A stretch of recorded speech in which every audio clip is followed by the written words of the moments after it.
My name is Isabella, and at 34 I've spent my entire life living in my sister Celia's shadow.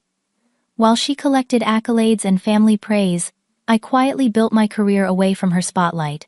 Nobody in my family noticed my success. They were too busy admiring Celia.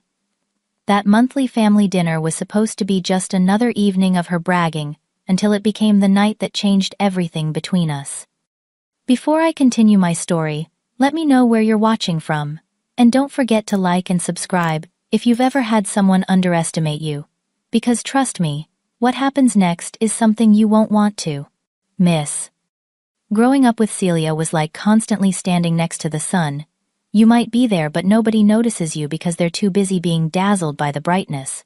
My sister is 3 years older than me, and from the moment I could understand the world around me, I realized that our parents had a clear favorite. When Celia brought home her first grade artwork, it went straight to the refrigerator with exclamations of, "Look at our little artist." When I brought home mine 2 years later, my mother absent-mindedly stuck it on the side of the prudent fridge already covered by Celia's newer masterpieces. This pattern continued throughout our childhood, subtle at times, glaringly obvious at others. By middle school, Celia had already established herself as the academic star of the family. She won the regional spelling bee in 6th grade, and our parents threw her a celebration dinner with all the relatives. My parents took photos of her holding her trophy from every angle, making sure to document this momentous achievement. 3 years later, when I won the state science fair with my project on renewable energy, my parents said, "That's nice, honey," and asked if I'd remembered to take out the trash. The real showcase of my parents' favoritism came during high school. Celia was the classic overachiever debate team, captain, student body president, and founder of the community outreach program that got featured in the local newspaper. At dinner, conversations revolved around Celia's latest accomplishment, while my straight A's and position as editor of the school newspaper barely warranted a nod. I remember one particular evening that crystallized everything for me. I had just been selected for a prestigious summer journalism program at Northwestern University. Only 10 students from across the country were chosen. I was bursting with excitement when I came home, ready to finally share something my parents would have to acknowledge as special. "Mom, Dad, I got accepted into the Northwestern journalism program," I announced as I walked into the kitchen. "That's nice, Isabella," my mother said distractedly.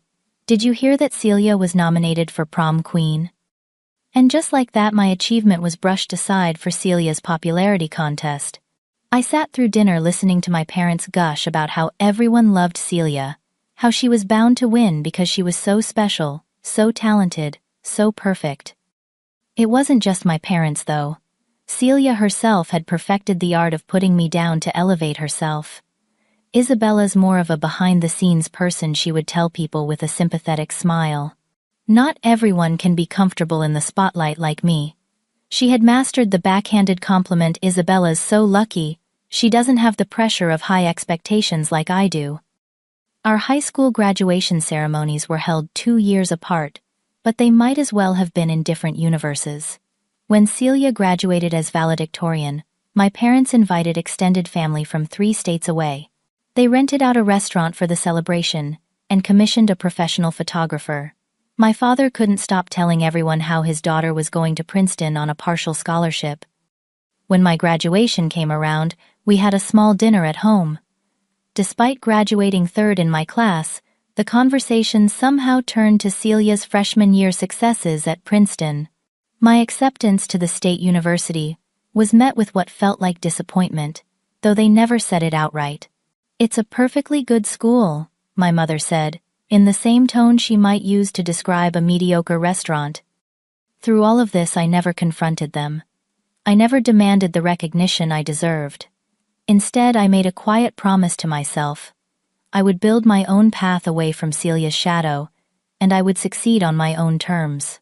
I didn't need their validation, I would find my own. While Celia headed off to Princeton with our parents' gushing approval, I began my journey at the state university with little fanfare. The contrast between our college experiences couldn't have been more pronounced, not just in our parents' reactions but in our approaches to education. Celia chose Princeton because of its prestige and history. She majored in international relations because it sounded impressive at dinner parties. Every holiday break, she'd return home with stories about famous professors, exclusive social events, and connections to powerful families. Our parents soaked up every word, eyes shining with pride. "Professor Huntington, you know, the one who advised 3 presidents, told me I have a future in diplomacy," she announced during one Thanksgiving dinner. My father nearly choked on his turkey with excitement. My choice of school and major was far more strategic, though nobody bothered to ask why I made my decisions. I specifically selected the state university for its business program, which had deep connections to the emerging tech industry. While less prestigious than an Ivy League education, it offered something I valued more: practical experience and real-world connections. "The state school has an incubator program for student startups," I tried explaining once. "They've launched 3 companies that got major funding last year." "That's nice," my mother said before turning to Celia. "Tell us again about that United Nations simulation you participated in." While Celia was attending lectures in grand halls and networking at champagne receptions, I was rolling up my sleeves in coding workshops and business strategy hackathons. I secured an internship at Tech Future, a small but innovative startup that was developing cutting-edge customer analytics software. The company wasn't well known yet, which made it easy for my family to dismiss. "Wouldn't you rather intern at a company people have actually heard of?" Celia asked during winter break of my sophomore year. "I'm interning at the State Department this summer. Dad already ordered new business cards for me." What my family didn't understand was that Tech Future's founder, Amanda Parker, had revolutionized data analytics at her previous company before striking out on her own. Working directly under her gave me insights into business strategy and product development that most business students only read about in textbooks. Amanda said my market analysis helped them pivot their core product. I shared at a family dinner. "That's nice," my father said automatically. "Celia, tell us about the ambassador you met last week." By junior year, I was spending 20 hours a week at Tech Future while maintaining my full course load.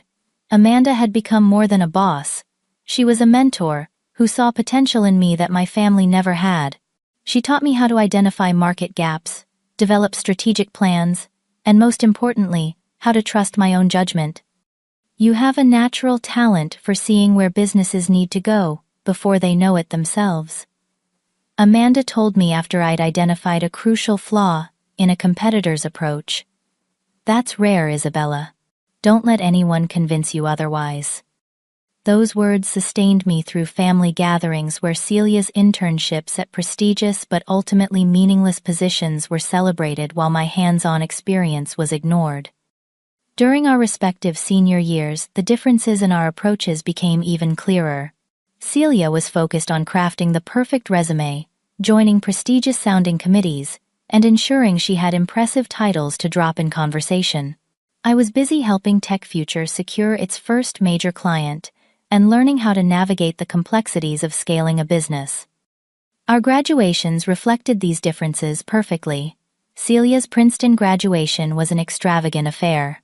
My parents flew in a week early, attended every possible event, and hosted a dinner for Celia and her friends at an expensive restaurant. They took hundreds of photos, and my father made an emotional speech about how Celia was destined for greatness. My graduation was attended with obligation rather than excitement. My parents arrived the morning of the ceremony and left immediately after for a charity gala that Celia was attending in New York. There was no special dinner, no emotional speech, just a quick, "We're proud of you," before they rushed to the airport. I didn't let it bother me, though. By then, I had learned that external validation, especially from my family, wasn't what would drive my success. I had a plan, skills that mattered in the real world, and the confidence that came from actually building something rather than just talking about it. After graduation, our career paths diverged even further. Celia landed an entry-level position at Mata Corporation, one of the largest tech conglomerates in the country.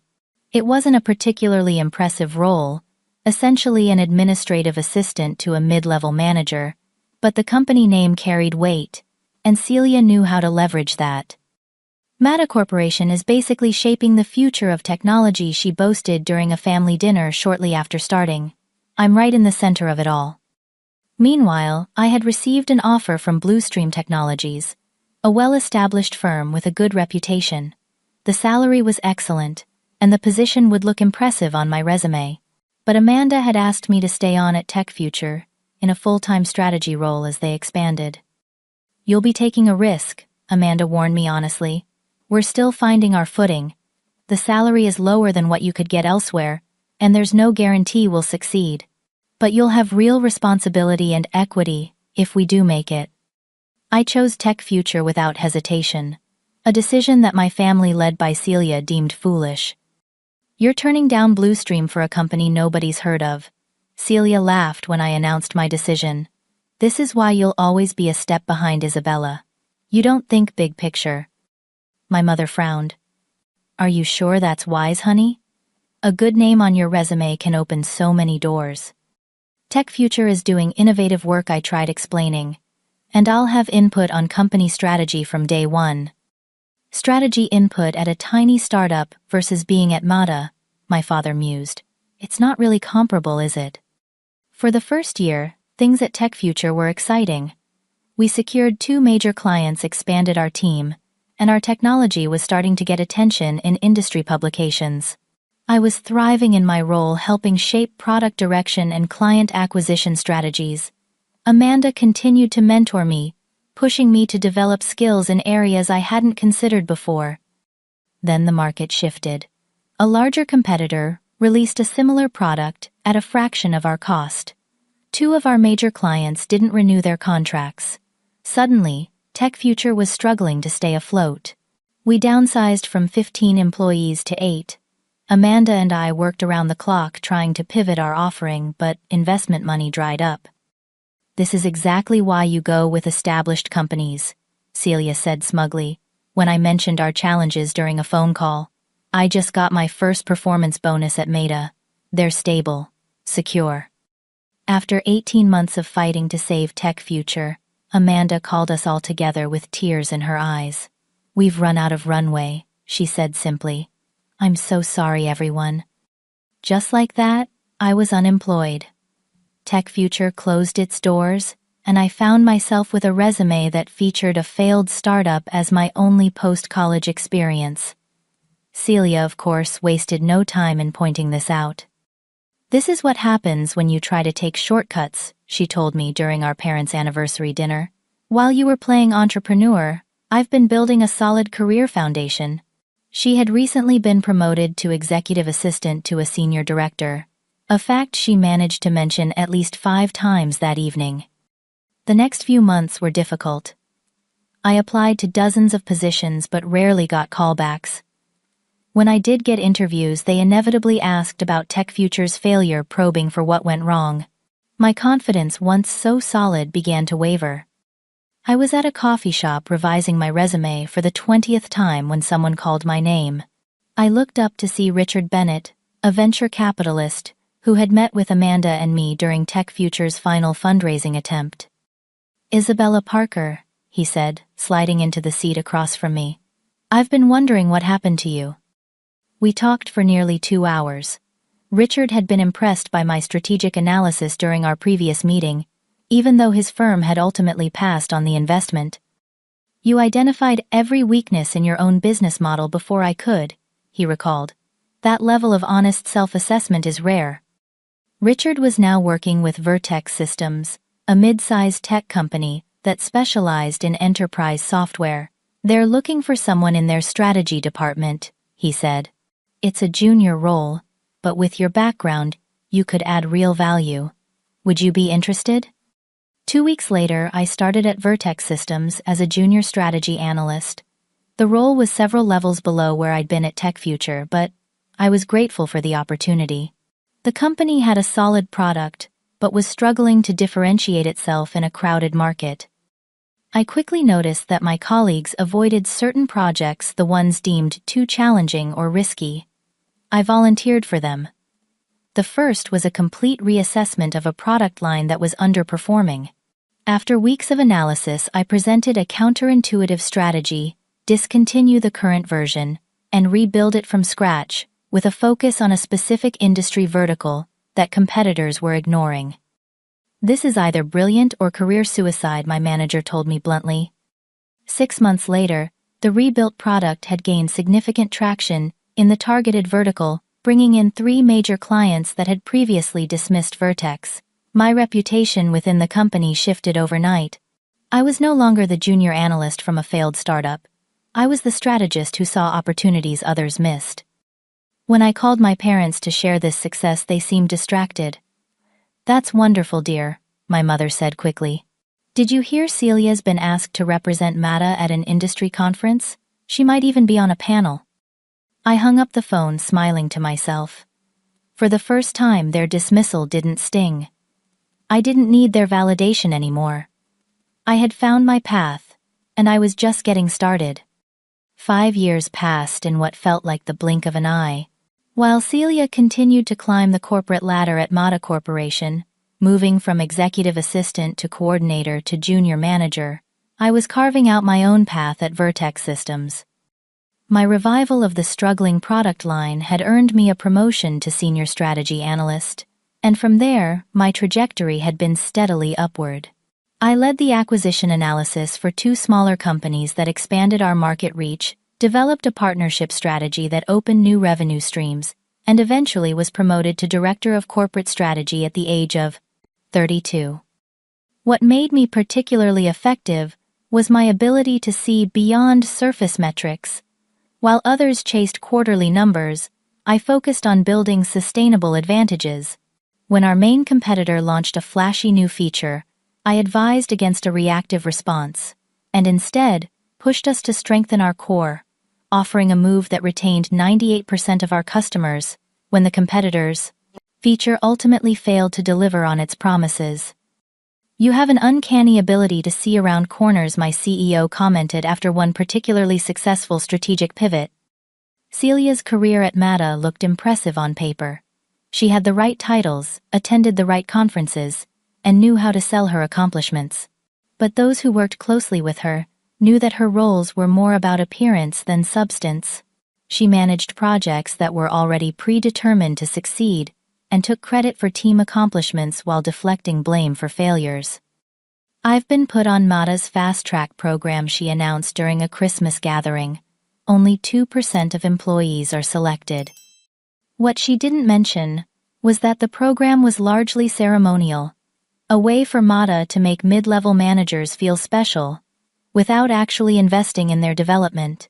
I knew this because Vertex had recently hired a former Mata executive who had shared these insights during a strategy meeting. Despite my growing success at Vertex, family gatherings continued to revolve around Celia's career. My parents still hung on her every word, their faces beaming with pride as she detailed her latest promotion or project. When the conversation turned to me, Celia would often interject with comments like, "Isabella's company is one of those smaller firms, right? It's probably less pressure than working at a major corporation like Mata." I had learned not to let these comments bother me. My confidence no longer depended on family recognition. I had the respect of my peers and leaders in the industry who actually understood the value of my work. What my family didn't know was that I had begun to receive calls from executive recruiters. At first, I dismissed them, happy with my trajectory at Vertex. But when the calls became more frequent and the positions more senior, I started to listen.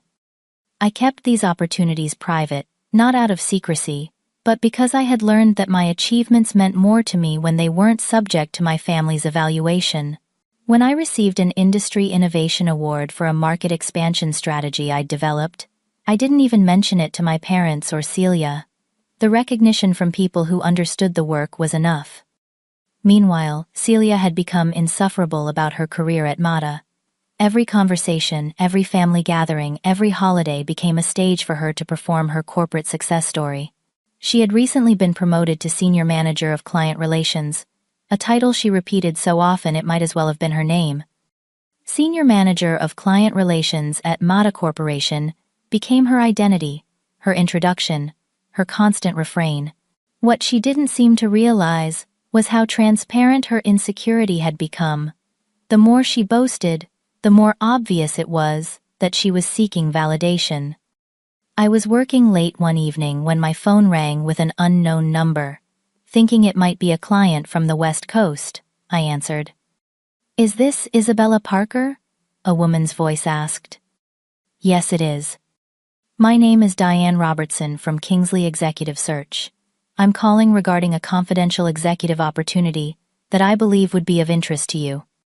I'd received similar calls before, but something in her tone made me pay attention.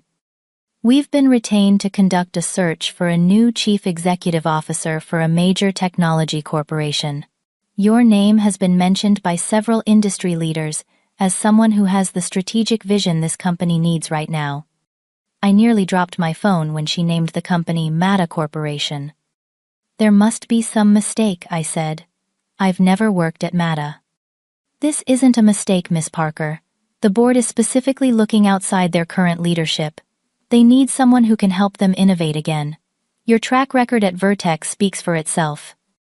After confirming that the opportunity was legitimate, I agreed to a preliminary conversation with 2 board members the following week. I told no one, not my colleagues at Vertex, not my friends, and certainly not my family, especially not Celia.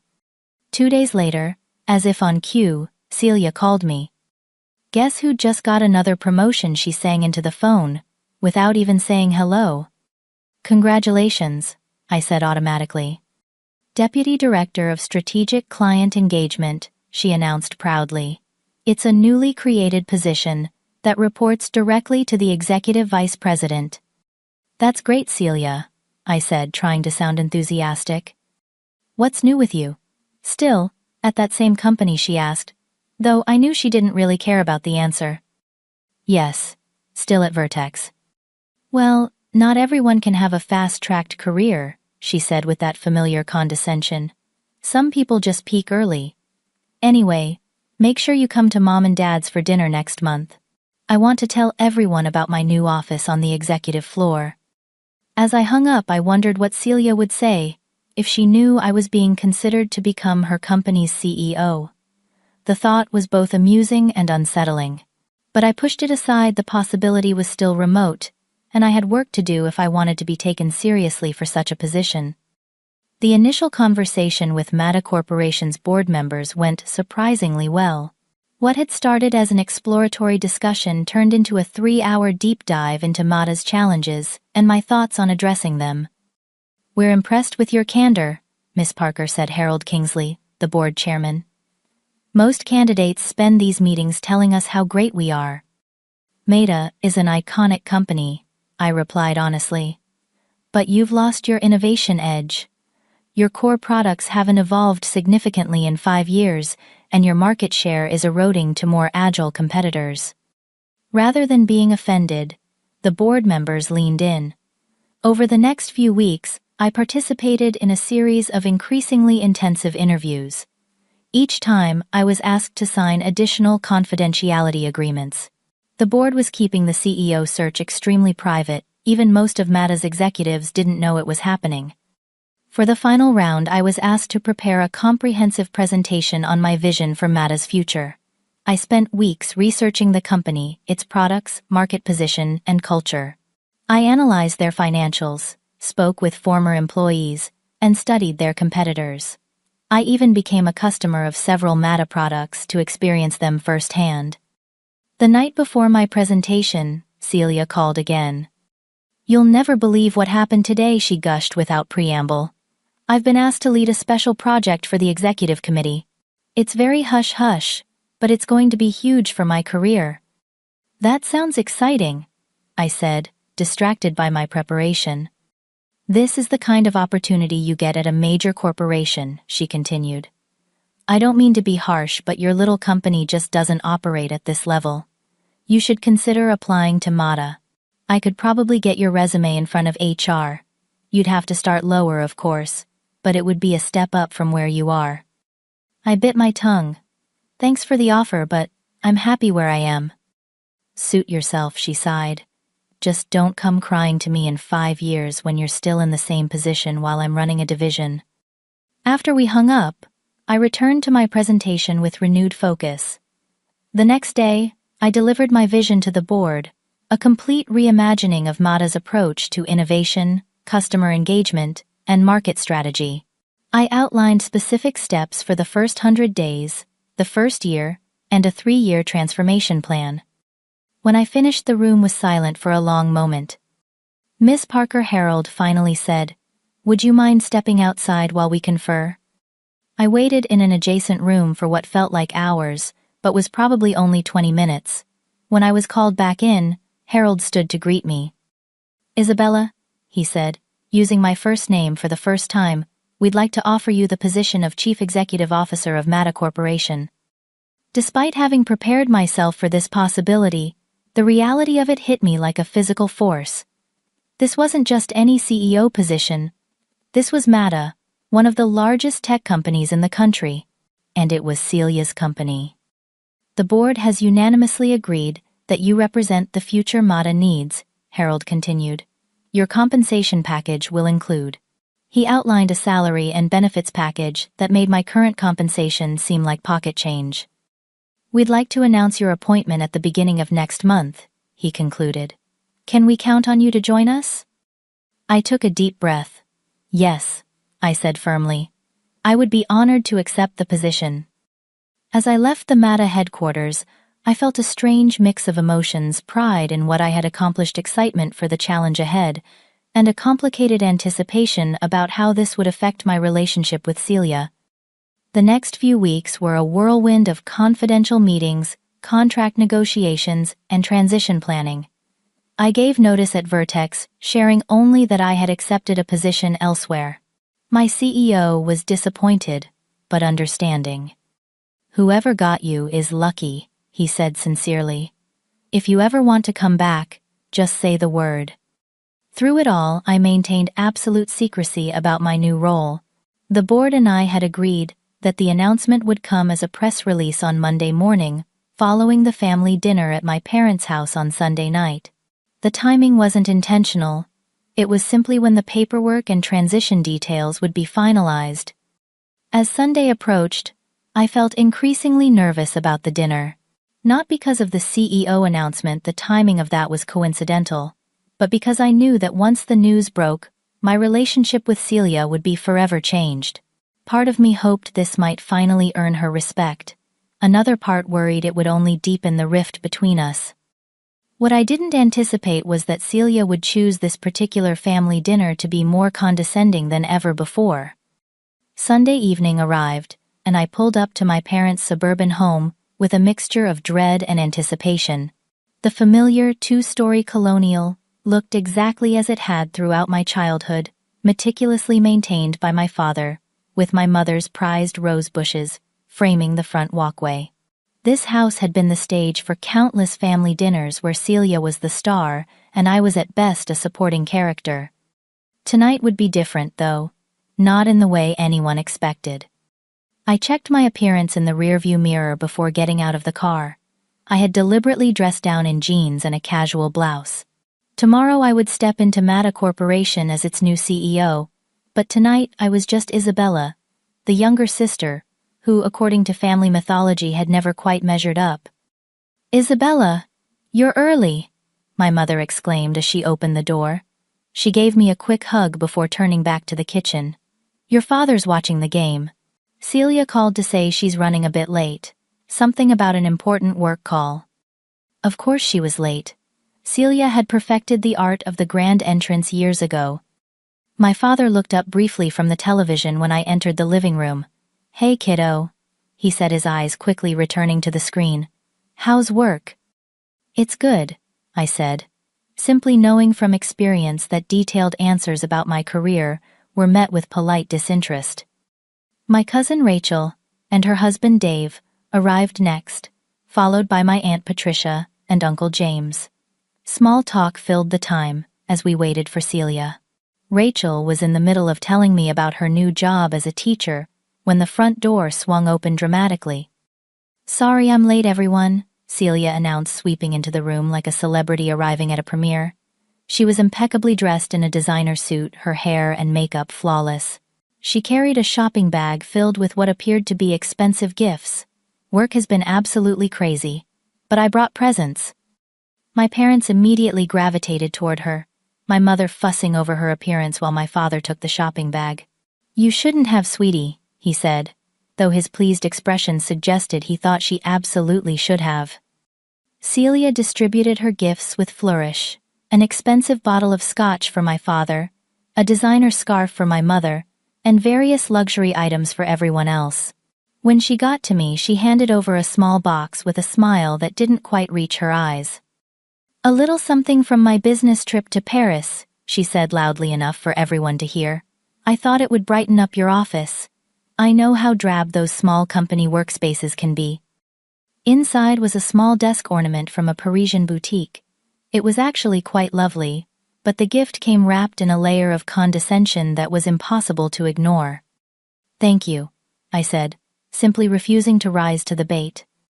Dinner was served and we all took our places at the table. Celia positioned herself at the center of attention as always. My mother had prepared Celia's favorite meal, roast beef with all the trimmings, another small reminder of the family hierarchy. So Celia, my father began eagerly tell us about this new promotion you mentioned on the phone. Celia's face lit up. This was clearly the moment she had been waiting for. Well, she began drawing out the word for dramatic effect. I've been appointed Deputy Director of Strategic Client Engagement at Mata. She paused, letting the impressive-sounding title hang in the air. It's a newly created position that reports directly to the Executive Vice President. My parents exchanged proud glances. What exactly does that role entail? Uncle James asked. Celia launched into an explanation that was heavy on corporate jargon but light on actual substance. I listened with interest, recognizing that the position, while it sounded impressive, was largely a lateral move, with a fancier title. From my extensive research into Mata's organizational structure, I knew that deputy director positions were often created to appease ambitious middle managers without giving them actual increased authority. That sounds very important, my mother said, beaming with pride. It is, Celia confirmed without a hint of modesty. The CEO himself signed off on my appointment. I nearly choked on my water at this. The current CEO was serving out his final days, and I knew for a fact he hadn't been involved in recent personnel decisions at Celia's level. What about you, Isabella? Aunt Patricia asked politely. How are things at your company, Vertex, isn't it? Before I could answer, Celia interjected. Isabella's still plugging away at the same place. Not everyone has the drive for a fast-track career. She turned to me with a look of false sympathy. How long have you been there now? 6 years. 7. Almost 7, I confirmed calmly. See, that's the difference between us, Celia continued, addressing the table rather than me. I've always been ambitious. I set goals, and I achieve them. Mata is the top tech company in the country, and I've already reached senior management. Meanwhile, she gestured vaguely in my direction. My father nodded appreciatively at Celia's assessment. Your sister has always known what she wanted, he said to me, as if I weren't already aware. Some people just aren't cut out for the corporate fast track, Celia continued, warming to her theme. And that's okay. The world needs worker bees too. I saw Rachel wince at Celia's condescension, but no one contradicted her. This was the established family dynamic after all. Celia shines, everyone applauds, and I fade into the background. I just got the most amazing office on the executive floor. Celia gushed, seamlessly changing the subject back to herself. Corner office, glass walls, view of the city. That's what happens when you work for a company like Mata. We're literally shaping the future of technology. She took a sip of wine before delivering what she clearly thought was her coup de grace. I hate to say it, but my sister's a nobody in the industry. Meanwhile, I just got promoted at Matacorp. The table fell silent at the harshness of her statement. Even my parents, who typically endorsed everything Celia said, looked uncomfortable. I set down my fork calmly and smiled. Congratulations on your promotion, Celia. That's quite an achievement. I paused, meeting her eyes across the table. And as it happens, I'm the new CEO there. The silence that followed was absolute. Every face at the table turned toward me in shock. "What did you just say?" Celia finally managed her voice barely above a whisper. "I said congratulations on your promotion. And I'm the new CEO of Meta Corporation effective tomorrow morning. The board's announcement goes out at 9 a.m. My father was the first to recover. You're going to be the CEO of Meta Celia's company." "Yes," I said simply. "The board approached me a few months ago. The process has been confidential until now." Celia's face had drained of all color. "That's not possible," she said. "They would have told us if they were replacing the CEO. I would have heard something." "Only the board and a few key executives were informed," I explained. "It's standard practice for CEO transitions to be handled confidentially until the formal announcement." But you work at Vertex," my mother stammered. "A much smaller company. How could you possibly?"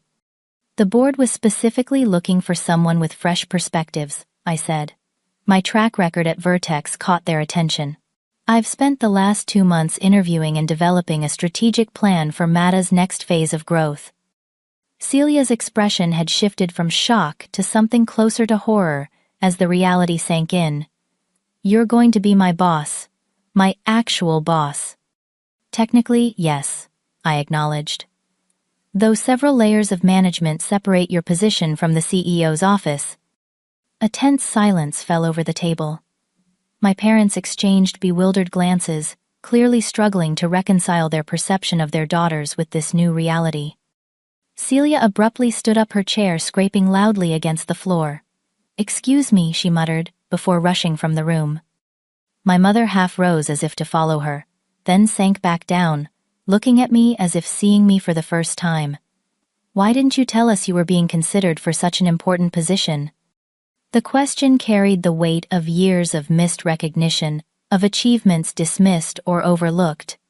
I could have pointed out that they had never shown much interest in my career before, but what would be the point?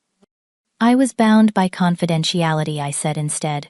"And honestly, I wanted to be sure it was happening before I shared the news."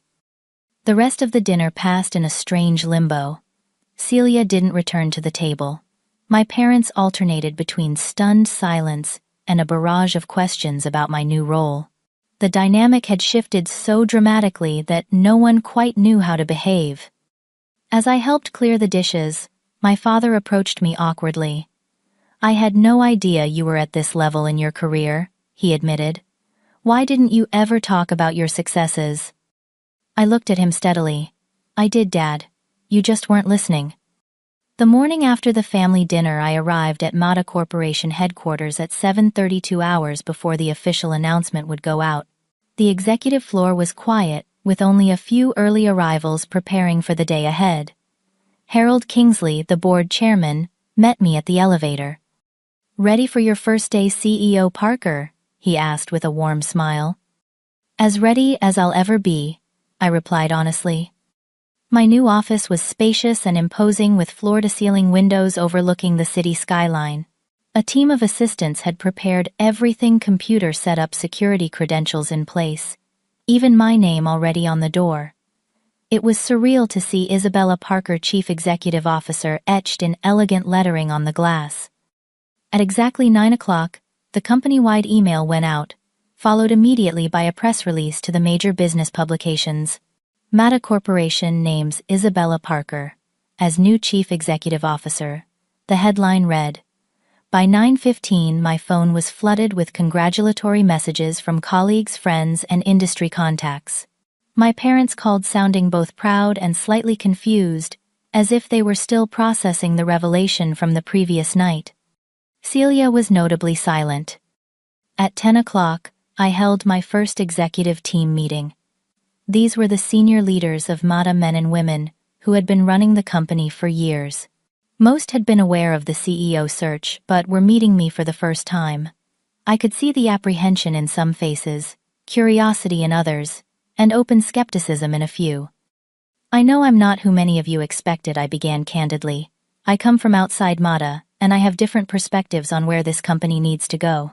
But I'm here because I believe in Meta's potential, and I believe we can reclaim our position as the most innovative company in the industry. I outlined my vision, briefly emphasizing that I wanted to spend the first few weeks listening and learning before making any major changes. My door is open, I concluded.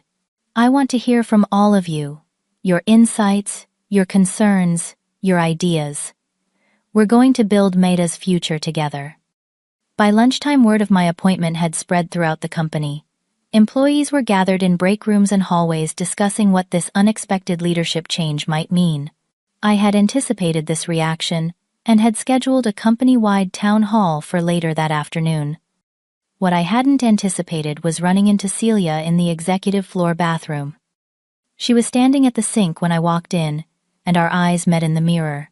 She looked like she hadn't slept her normally, perfect appearance slightly disheveled. For a moment, neither of us spoke.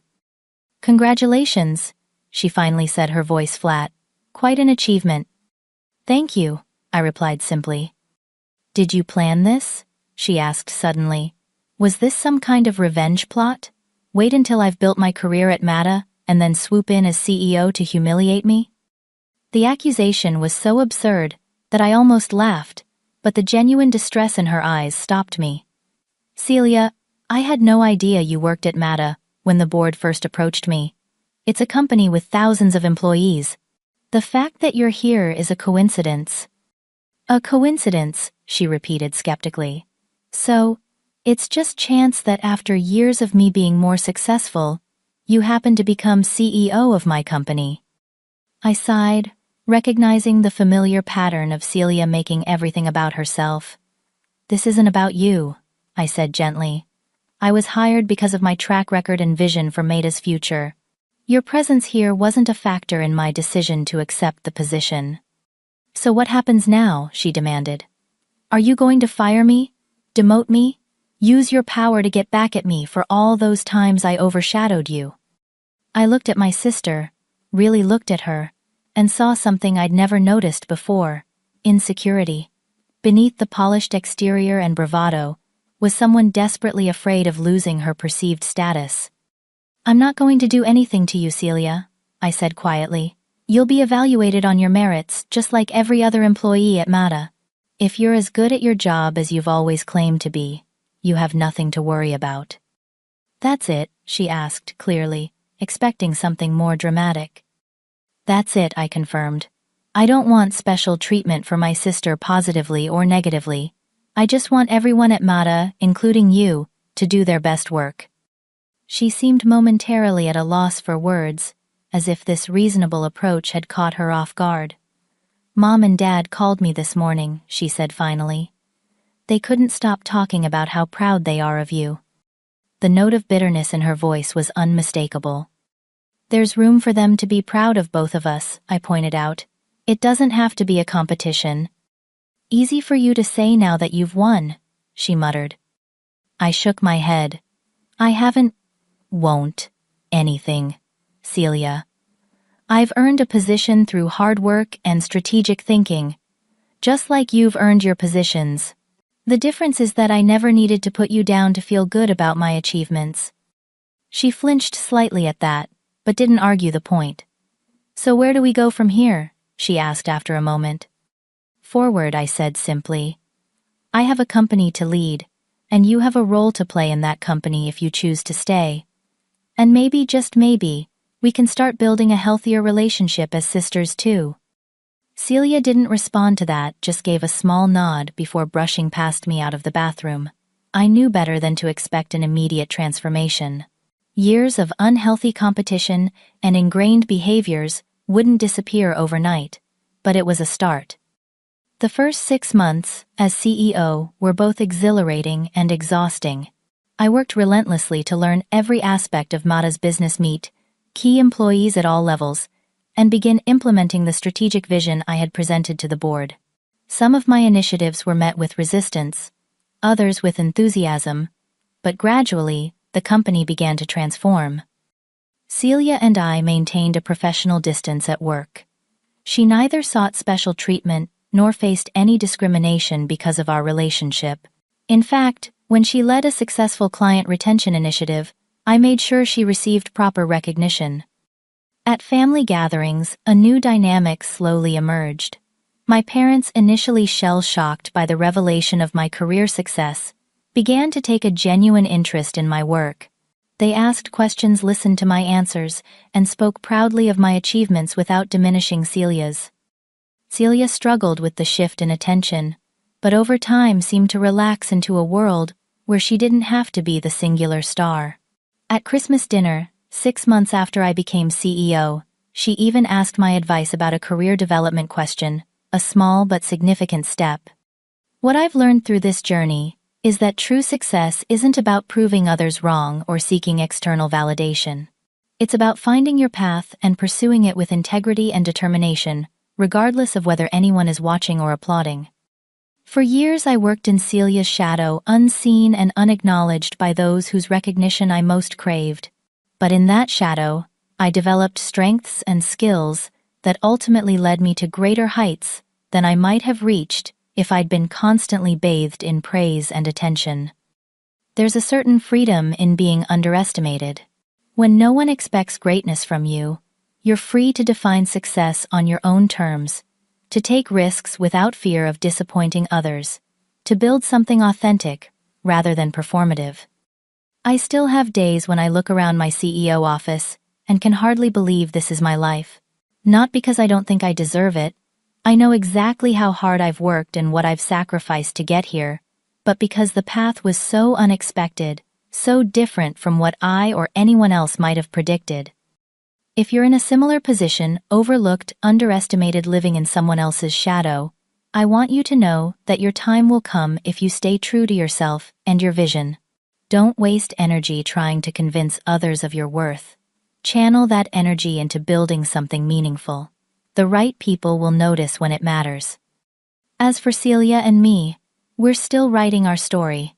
There are moments of tension and old habits that die hard, but there are also new moments of genuine connection and mutual respect. We're learning slowly but surely that there's room enough in this world for both of us to shine. Have you ever been underestimated by family or friends who later had to eat their words? Or have you been in Celia's position, having to adjust? When someone you discounted achieved unexpected success, share your experience in the 4B comments below. And if this story resonated with you, please like, subscribe, and share it with someone who might need this reminder that being underestimated can sometimes be your greatest advantage.